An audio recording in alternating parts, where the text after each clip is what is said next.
They want to kill us. If they catch us, they're gonna kill us. And the rioters were convinced the young attacker was a Muslim. So, what made them so sure? Answer: social media.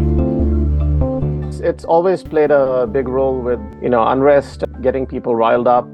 I think what stands out in this case is that these things have been building for a long time. We estimate something like 6.5 million people in the UK may have been reached with these often very, very xenophobic, fear-mongering ads, right? There are accounts which are devoted to almost entirely to the so-called, immigrant crime or asylum seeker crime beat. They just trawl, media for any kind of reported or confirmed crime by people who look, black or brown or belong to some minority, and their feeds are full of that. In those ecosystems, frequently cross-pollinate and boost each other, including across countries. People in North America, people in Europe, people in South Asia, the Hindu nationalists frequently cross-pollinate that. So that's been building up for a long time and is kind of like a powder keg waiting to blow. You don't have any way of tracing people or anything like that.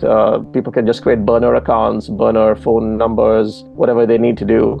But that gave it a veneer of legitimacy, right? Because with these templates that you have available now, it's so easy to make something online and publish it at very little cost that looks like as professional and slick as the BBC or at least one of the regional channels or something like that.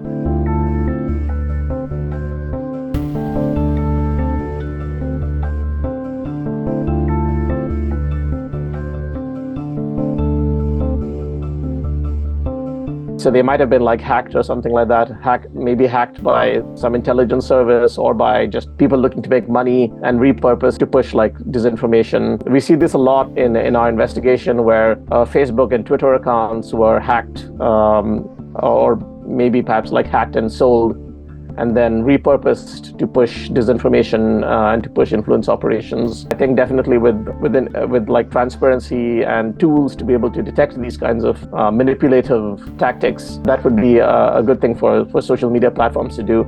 And I think they can actually be mandated to do it, to make these tools available, because that's a public interest thing. It doesn't violate anyone's freedom of expression. So yeah, I think that's something that's direly needed.